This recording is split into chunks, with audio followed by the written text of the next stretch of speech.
Good morning students. आज हम ninth class का हिस्ट्री पार्ट का चैप्टर नंबर 1 करेंगे। फ्रांस की क्रांति, यानी कि फ्रांस के अंदर कैसे क्रांति हुई, क्या ऐसे कारण थे, क्या ऐसी परिस्थितियां थी जिसके कारण वहां पर क्रांति हुई। फ्रांसीसी क्रांति के बारे में 18वीं शताब्दी के उत्तरार्ध में जो फ्रांसीसी समाज था उसके बारे में पढ़ेंगे। लुई सोल्वे 1774 ईस्वी में फ्रांस की राजगद्दी पर बैठा। उस समय उसकी उम्र मात्र 20 वर्ष की थी। उसकी रानी का नाम मेरी अंतोनियत, जो ऑस्ट्रिया की राजकुमारी थी। मेरी अंतोनियत को फ्रांसीसी जनता से ज़्यादा लगाव नहीं था। जब लुई सोल्वे राजगद्दी पर बैठा उस समय राजकोष बिल्कुल खाली था। निरंतर लड़ाई झगड़ों में, ऐशो आराम में फिजूल खर्ची के कारण फ्रांसीसी सम्राट का राजकोष खाली हो चुका था। लंबे समय तक चले युद्धों से वित्तीय संसाधन नष्ट हो चुके थे। अब वर्साई का जो शीश महल था उसकी शान शौकत बनाए रखने के लिए भी फिजूल खर्ची अलग थी।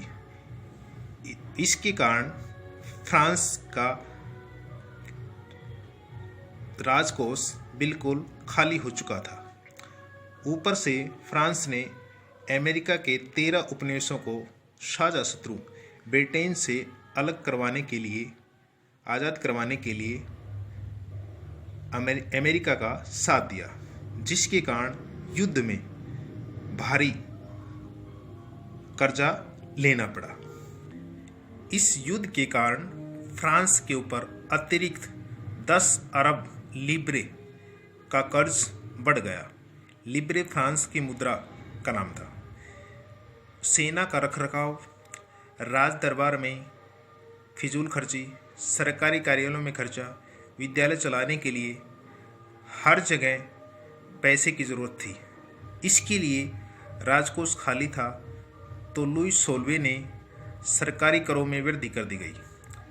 यानी कि हर चीज़ जो खाद्य वस्तु थी, जिस चीज़ का आयात किया जाता था, जो निर्यात होता था, उन सब वस्तुओं के ऊपर टैक्स लगा दी गई। अब फ्रांसीसी जो समाज था वो 3 वर्गों में बटा हुआ था, 3 स्टेट में था। प्रथम वर्ग में पादरी आते थे, दूसरे वर्ग में कुलीन वर्ग और तीसरे वर्ग में आम जनता आती थी। केवल तीसरे वर्ग के लोग ही कर देते थे।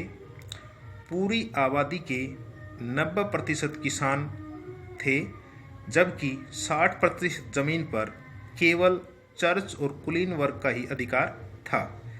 प्रथम 2 वर्गों को कुछ विशेष अधिकार थे, जैसे करों में छूट, छोटे किसानों से निःशुल्क कार्य करवाना, अपने गाँव की सड़कें वगैरह पक्की करवाना, उनसे निःशुल्क में काम करवाया जाता था। तीसरे वर्ग में कुलीन वर्ग के लोग आते थे। कुलीन वर्ग किसानों से सामंती कार्य लेते थे। स्वामी के खेतों में सैन्य सेवा, सड़क निर्माण, कोयला चलाना, आटा की चक्की चलाना आदि कार्य करते थे। अब जो चर्च थी वो किसानों से एक धार्मिक कर के नाम में टाइद नामक कर लेती थी। टाइद नामक कर में उपज का 1/10वां हिस्सा लिया जाता था। दूसरा जो कर होता था आम जनता से लिया जाता था, उसका नाम था टाइल कर। टाइल कर प्रत्यक्ष और अप्रत्यक्ष कर के रूप में लिया जाता था। ये प्रत्येक व्यक्ति जो उपभोग करने की वस्तुएं थी उन पर लगाए जाने वाला कर टाइल कर कहलाता था। सरकार वित्तीय कामकाज का बोझ करों के माध्यम से जनता से वसूलती थी। जितने भी कार्य किए जाते थे उन सब पर अलग से टैक्स लगाकर और जनता से वसूला जाता था। कुछ समय के बाद फ्रांस की जनसंख्या में वृद्धि हो गई।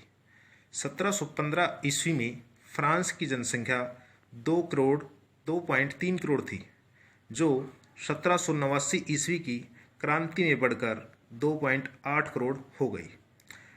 बढ़ती हुई जनसंख्या की डिमांड को पूरा करने के लिए अनाज की अतिरिक्त उत्पादन की आवश्यकता थी। मांगें तेजी से बढ़ रही थी, जबकि उत्पादन इतना नहीं हो पाता था। इसके लिए सरकार से जनता ने अपील की कि खाद्य वस्तुओं के लिए लोग सड़कों पर उतर आए, हड़तालें की, प्रदर्शन किया, रोटी के लिए रोटी दो के नारे लगाए गए। इसका कारण ये रहा कि अमीर व्यक्ति ज़्यादा अमीर हो गए और गरीब व्यक्ति ज़्यादा गरीब हो गए। अमीर और गरीब व्यक्ति के बीच जो खाई वो और चौड़ी हो रही थी। खराब फसल हो जाना, महामारी का संकट आदि अनेकों ऐसे आर्थिक संकट थे जिसके कारण फ्रांस की जनता निरंकुश राजा से तंग आ चुकी थी और उसका तख्ता पलटना चाहती थी। विशेष अधिकारों के अंत की कल्पना। अब कुछ बुद्धिजीवी ऐसे विद्वान थे वहाँ पर जिन्होंने, जो तीसरे वर्ग में आते थे, कि 18वीं सदी के एक सामाजिक समूह का उदय हुआ जिसे हम मध्यम वर्ग कहा गया। पढ़े लिखे पेशेवर वकील, मास्टर आदि लोगों ने माना कि किसी समूह के पास विशेष अधिकार नहीं होने चाहिए, सभी लोगों को सामान्य देखा जाना चाहिए, लेकिन अवसरों की समानता होनी चाहिए। ये मध्य वर्ग के लोगों की मांग थी। लॉक ने राजा के दैवीय अधिकारों का भी खंडन किया, क्योंकि राजा को ही सर्वशक्तिमान माना जाता था। रूसो, जिसने अपनी पुस्तक सोशल कॉन्ट्रैक्ट यानी कि सामाजिक अनुबंध में सरकार के पास रखा, यानी कि जो भी सामाजिक बातें हैं उनका समाधान किया जाए। इसके बाद मॉन्टेस्क्यू ने अपनी पुस्तक the spirit of the laws में सरकार के अंदर कार्यपालिका, विधानपालिका, न्यायपालिका में सत्ता विभाजन की बात कही कि सत्ता का विकेंद्रीकरण होना चाहिए, जिसके कारण आम लोगों को अपना रोजी रोटी, रोजगार के, शिक्षा के समान अवसर प्राप्त हो सकें। ये था हमारा पार्ट नंबर 1। पार्ट 2 में इससे आगे पढ़ाएंगे। धन्यवाद।